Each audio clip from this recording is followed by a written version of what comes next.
I realized that the basics and the most fundamental things do not change.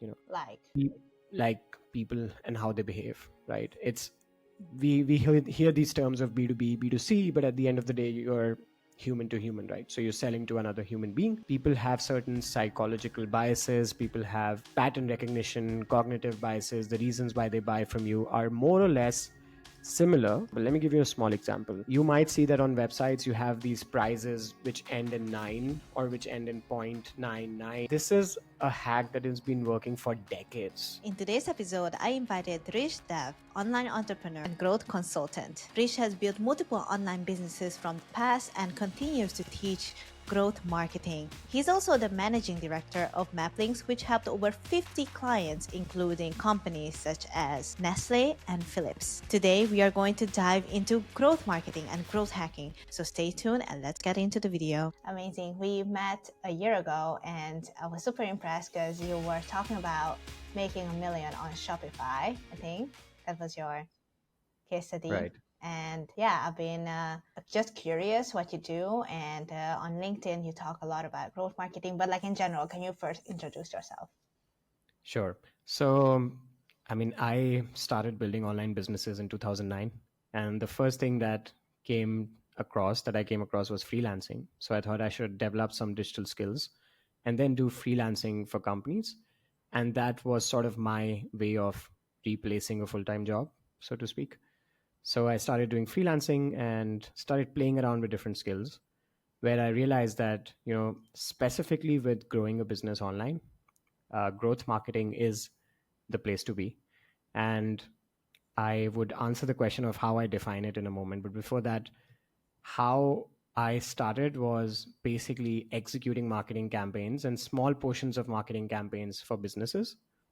And then I realized that there's much more to this game than just SEO or social media or acquisition of users.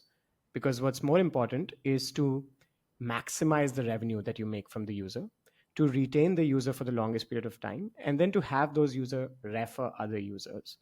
And that's actually the definition of growth marketing, growth that comes from your user base itself. Oh, okay. I thought growth marketing was more like the overarching definition of testing and testing again and kind of Right. optimizing the conversions. Right. That's what you can call growth hacking. So Oh, okay. having those small sprints of execution and then feeding the data back into the system to test various experiments and drive improvements in the whole marketing funnel, that's growth hacking. And following the user across the journey and then optimizing the full funnel is growth marketing. I see. And then those funnels could be either Facebook ad campaigns or could be SEO on your website, right? Or is it like a combination of many things? How do you define that? So that's the difference between digital marketing and growth marketing, that it does not matter what the top of funnel is. Whether you're attracting people from Facebook ads, or let's say you have organic keywords that you're ranking for, or you have videos that are ranking for on YouTube, or you have communications going through Quora or Reddit threads, it does not matter what the channel is, as long as you can optimize across the different stages of the funnel. Because what happens is, if you speak to digital marketeers, and I'm sure you do speak to a lot of digital marketeers, you'll see that 80% of their efforts are focused on top of funnel. So it's about acquiring new users into their funnel. So the real way that startups or businesses actually make profitability and revenue is by maximizing the potential of each user, and not just by acquiring the user itself, right?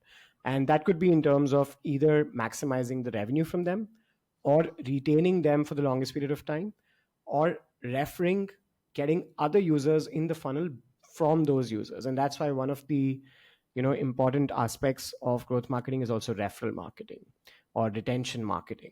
So those are some things that are typically not covered in the vanilla digital marketing, as I call it. And that's really the difference between digital marketing and growth marketing.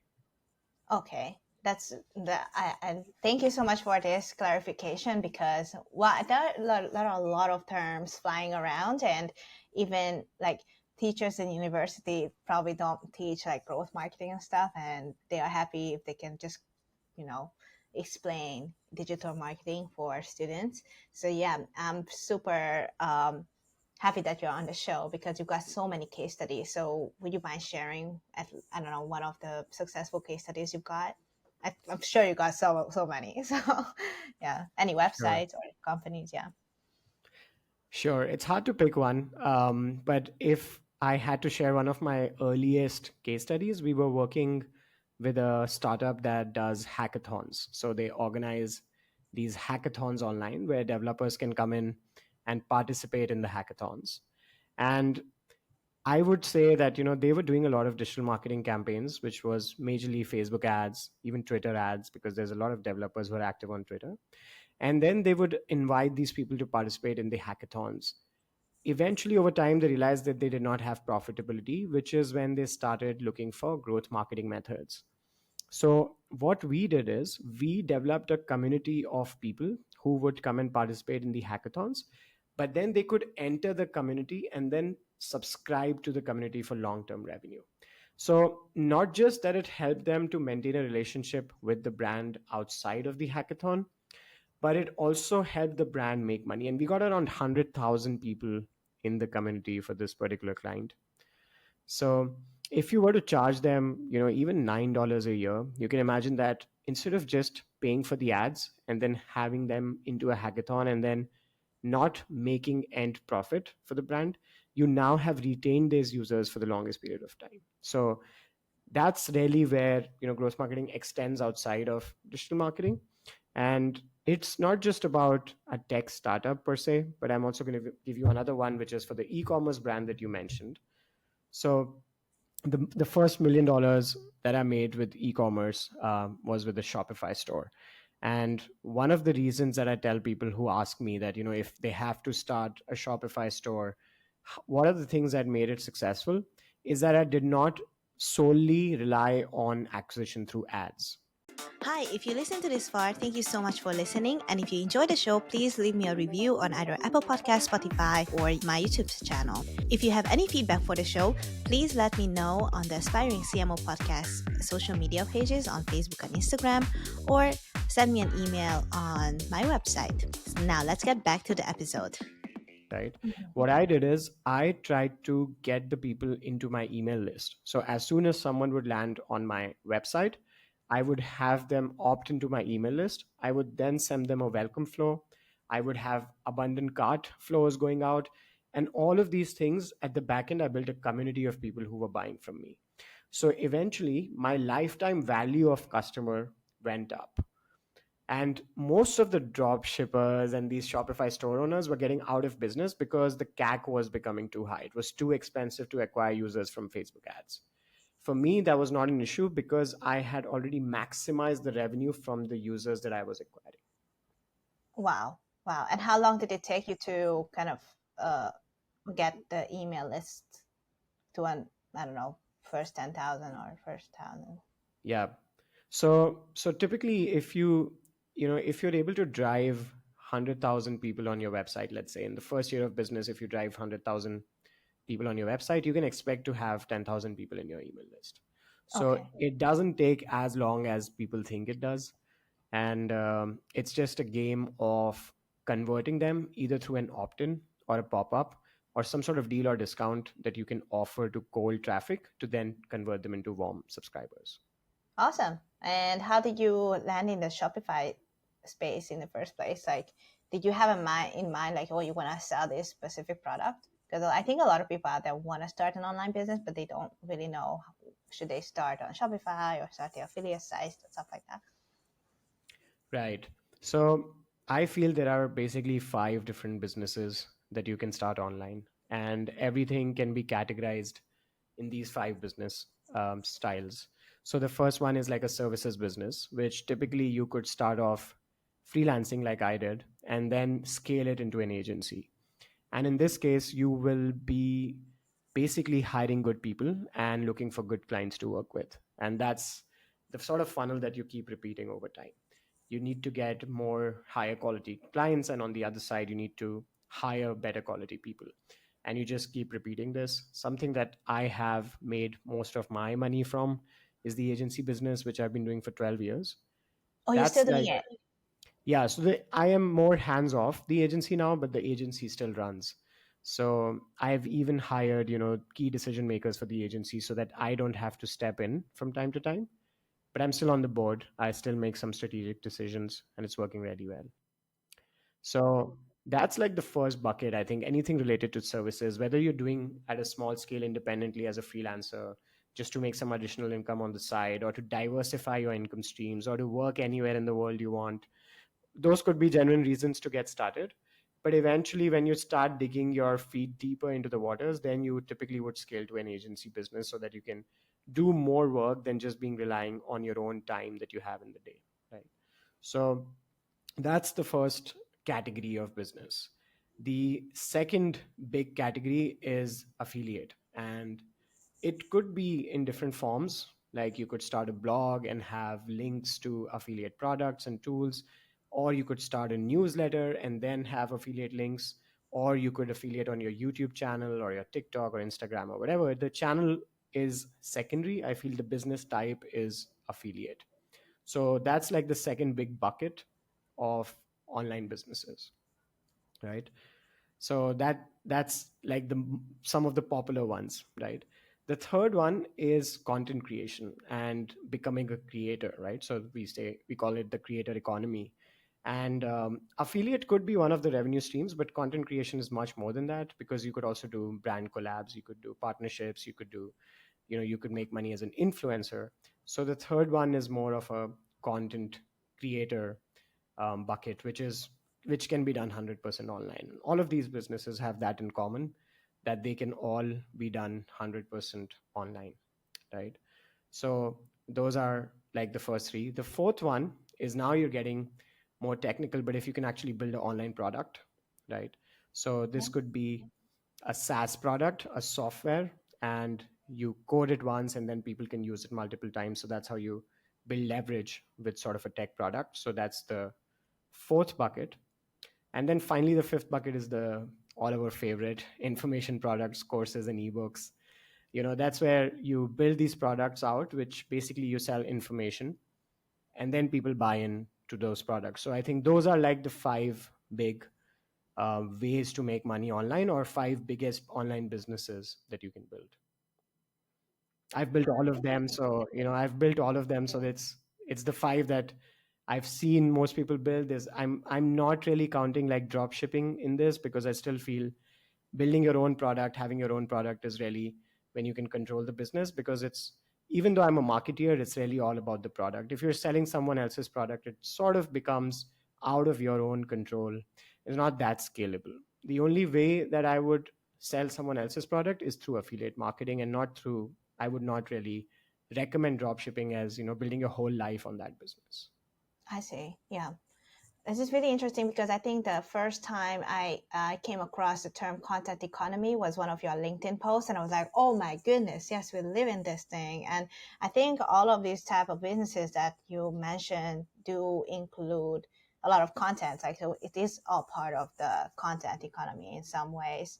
Mm, I'm very curious how you see it, like how the content economy is going to go in the future, how especially now because I think with AI it's getting very cheap and fast to produce content. As a result, I have a hypothesis that because of it, like real influencers will have a lot more value because they are kind of like quote quote real, and they are not the mid journey avatar that you created. Yeah. And the ChatGPT. Well, I don't know. What do you think? Yeah, that's just a hypothesis from me. Sure. See, I tend to believe that the only things that are constant is like how people think and behave and the user psychology side of things. So if people find a bot influencer as influential to their life, then people will buy from a bot. If people find a human being to be influential in their life, if they want to have a real human behind the Instagram page, then they will buy from that. So it depends on whether people will find you influential or not, whether you are human or not, right?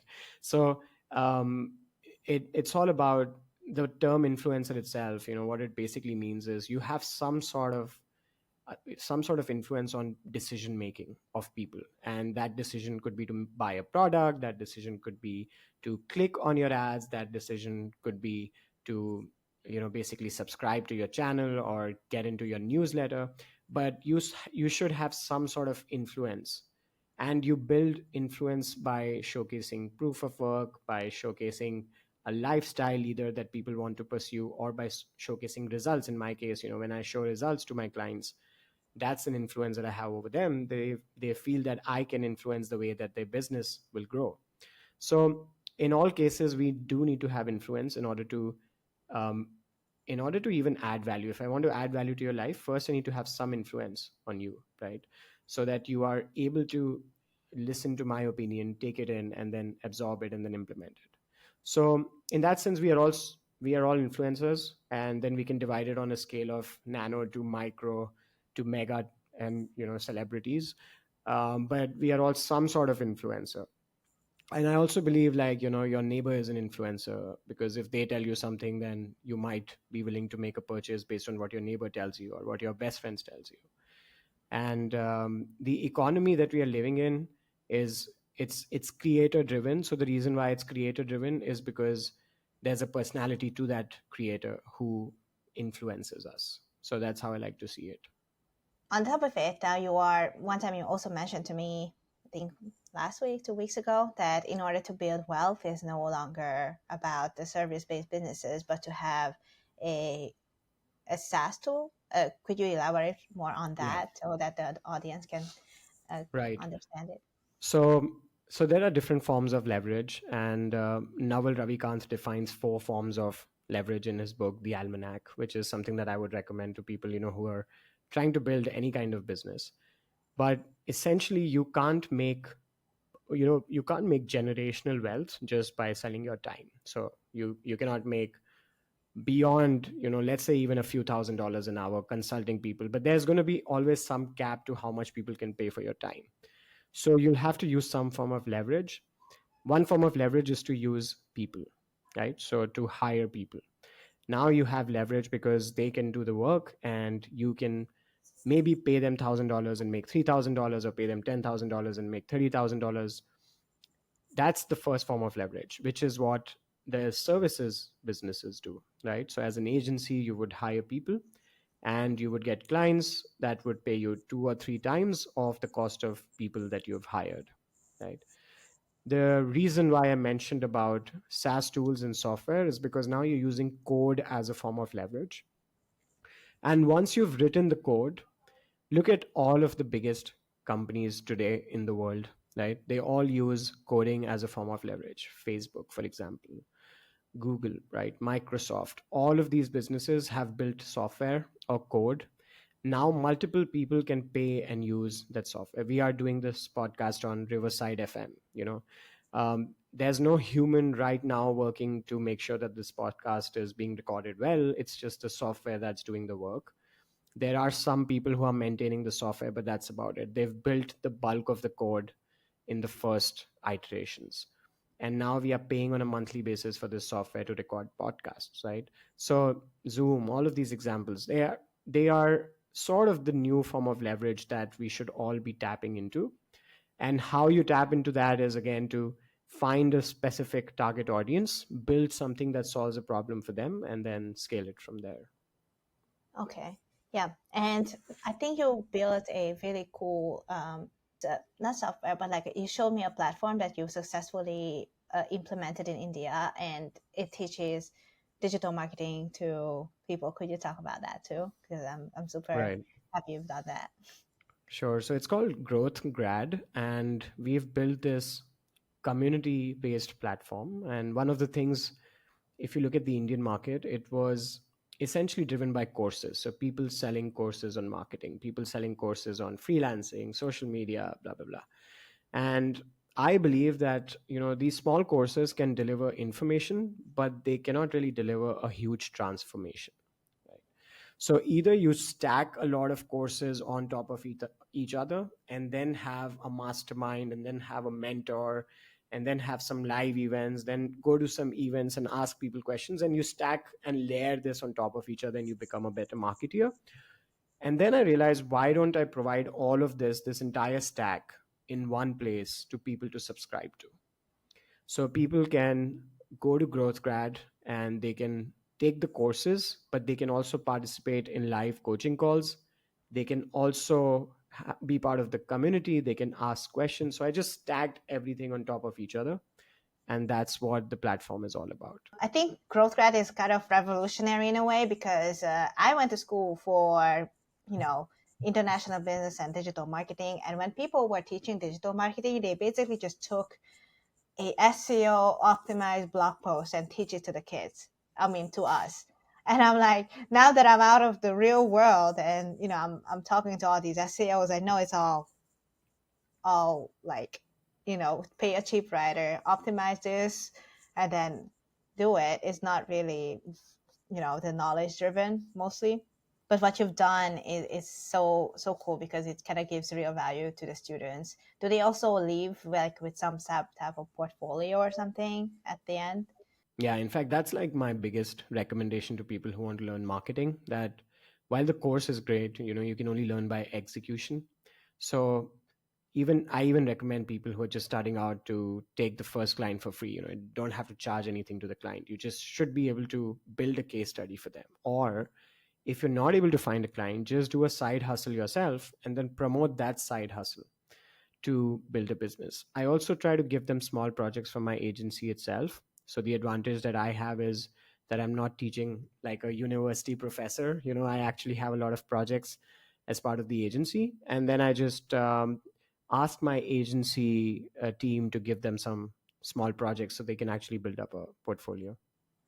That's so amazing. Oh my God. I'm so happy you do that. And I'm really thankful, even though I'm not part of it, but I really care so much for it because I was one of those graduates that had no experience. And then I was surprised, like, nobody would hire me because even though I had a degree, I didn't have experience in that field. And digital marketing is the field that you really need experience, at least something to get started.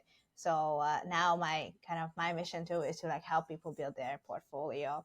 So yeah, to become aspiring CMOs. Yeah, and ooh, I'm actually really curious because about entrepreneurship in general. Like, how do you balance your entrepreneurship life with your personal life? Because you know, I follow you on LinkedIn all the time. I see you have a really beautiful family, and how does it feel like to balance this busy life with your family and stuff?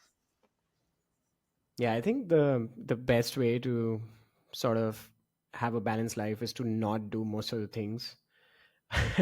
And I call it the elimination phase. So I have three phases. I have a framework called the EDE framework. The first E stands for elimination, the D stands for delegation, and then the third E stands for execution, right? So it's elimination, delegation, and execution. So most of the business tasks that we get on a regular basis, I feel, can be eliminated. Like, you don't really have to do everything. So if there is a task that does not move the needle forward to the business, and if it does not help any of my customers or my end users, I'm just going to not do that task.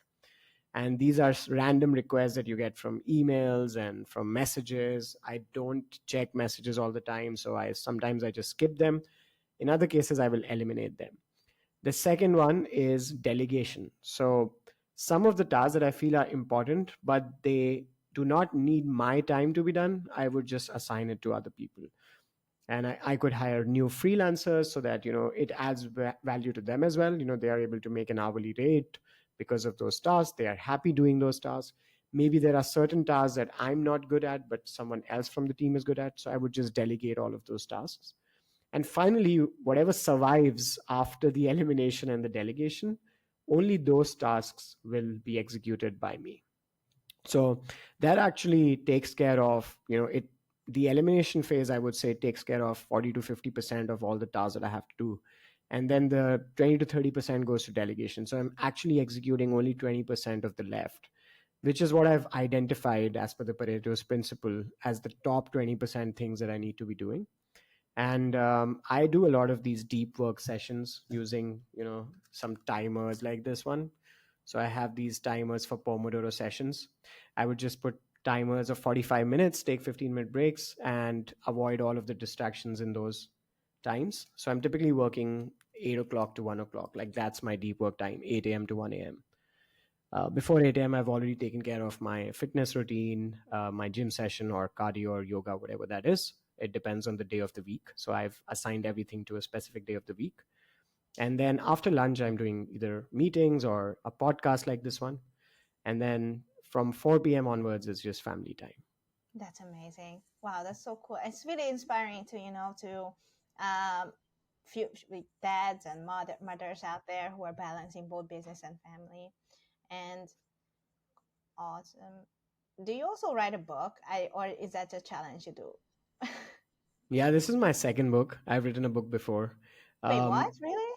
yes, my first book was 101 Ways to Grow a Startup. That was all India release, but the new one is Mastering Growth Marketing. This is going to be an international one. So the first book was self-published, but for this book, I'm going through a publisher as well. So yeah, it's going good. The book is complete. I was able to finish it in 30 days, which is surprising for me. That's But wild. but actually, on the other side, if you look at it, I've been doing this stuff for 10 years. So it's like just 30 days of putting this stuff together on paper. It's not that hard if you've been doing it for 10 years. And I believe everyone who's doing something for 10 years can actually write a book in 30 days because they've executed it so much that the principles are very clear by now. All right, all right. How do you manage to kind of pivot uh, in digital marketing and growth marketing? Because there's always changing happening in the industry. And how do you overcome these changes all the time? For example, another Google update and then another social media platform coming out. And probably when you do email marketing, there's a lot of like spam blocking and stuff like that. How do you do? Right. So one way that I did is by stopping to focus on things that are changing and starting to focus on things that are not changing. Oh, Because I realized that the basics and the most fundamental things do not change. You know, like, pe- like people and how they behave, right? We hear these terms of B2B, B2C, but at the end of the day, you're human to human, right? So you're selling to another human being. People have certain psychological biases, people have pattern recognition, cognitive biases. The reasons why they buy from you are more or less similar. This is why, for example, let me give you a small example. You might see that on websites you have these prizes which end in 9 or which end in 0.99 or something like that. And this is a hack that has been working for decades. People have changed, iOS tracking has changed, open rates are not reliable anymore, Facebook ads have become expensive. There are so many things that have changed. Like you said, there are new Google updates happening all the time, AI has come into the picture. Why do people still use a point 0.9 pricing in all of these decades? That's because user psychology doesn't change. And the psychology behind it is that when you have this end pricing, the conversion rates are higher because people perceive it as a lower value because the previous digit reduces. So 29 is better than a 30 because 2 is smaller than a 3. But if you look at most of the fundamental things, they are more or less the same. People like a hook, they click on an ad, people click on an ad, they like the message that you present on your landing page, they sign up for you. If they sign up for you and they whatever you write to them aligns to their values and systems, then they buy from you. All of these things don't change, right? So if you stop focusing too much on what's changing today, because in digital marketing, I'm sure if we record this podcast tomorrow, I can tell you 10 new things that happened yesterday, yeah, yeah. right? Mm. And start focusing on the fundamentals that don't change, then 80% of your job is still done, right? So I feel that adding those trends on top is just an optimization. So the fundamental layer does not change.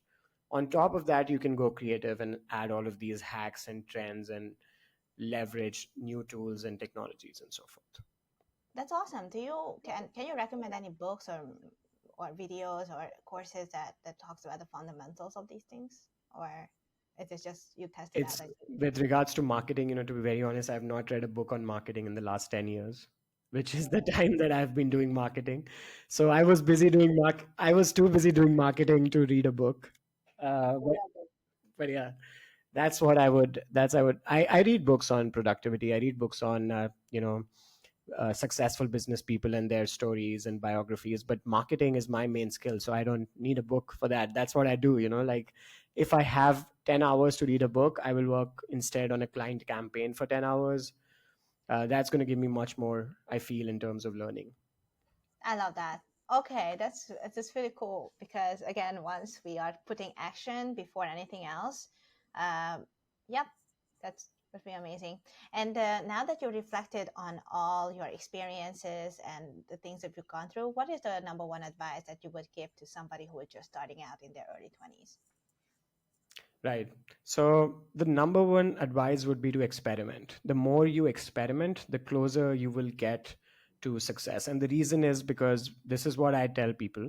Maybe you're just one experiment away from achieving your goals, right? Maybe you're just one experiment. And that's always the case. If you if you see people who have achieved any kind of success, whether it's in marketing or business as an entrepreneur, it's because they did one experiment extra than what they had planned to do. And that experiment actually worked. So maybe you've done 10 experiments and the 11th one would work. Maybe you've done 20, maybe the 21st one will work. So don't lose hope. Just do the next experiment. Keep experimenting. Do not delay an experiment too much. When it's time to pivot, you have to pivot and try something new. But just if you keep experimenting, I have not seen anyone who's experimented for a decent long enough period of time and not seen success. I see. Well, any other example where you can say like, okay, this is the time to pivot, that you need to change up something? Usually your users are the best people who will tell you if it's a time to pivot or not. So Okay. you have to be open to feedback from users and listen to your users, get into the communities that they are chatting on, get into the forums that they are active on, get into the channels where they are active, and then listen to what they have to say. That's the time that you'll be able to hear the obvious truth only when you listen to users. But if you're always listening to your own self as an entrepreneur, or if you're always listening to just your co-founder or your team, then you may not get to the truth. You may just get to what you want to hear as the truth. Oh, wow. That's very deep. Yes. That And happens. That that's, happens. I see. Yeah. Um, all right. I'm kind of reflecting here because I've been pivoting, I think, in my career. Um, I think like maybe twice, but I only just started my career quite early. So for myself, I'm quite self-conscious not to pivot too much because I see it over and over again that consistency is the thing that wins. And that's why I'm really conscious whether like should I give up or should I give up for the better, or am I giving up because I just couldn't keep it consistent? Yeah, I would replace the term pivoting with experimenting, because then it just changes the perspective of things. Maybe you did something that you did not enjoy, or you felt that does not appeal to your overall lifestyle or to the users, and then you tried something new. I wouldn't necessarily call it pivoting. I would just say you're experimenting. And experimenting consistently is also consistency. So like you said, consistency wins. But if you experiment consistently, then you are being consistent and you will win, right? So that's what I tell people.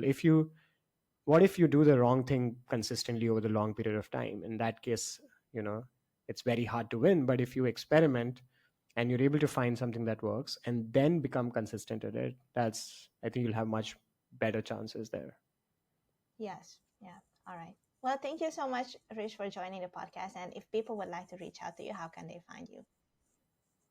I think LinkedIn is the best platform because that's where I'm the most active on. And then they can also, if they would like to read my emails, then it's rishdev.com. They can sign up on my newsletter on my official website. Yes, I love his emails, guys. You should sign up because I also read them. I'm one of those open rates Yes. percentages over there. Yeah, amazing. Well, thank you so much, Rich, for joining the show, and I hope to see you soon. Awesome. Thank you so much for having me.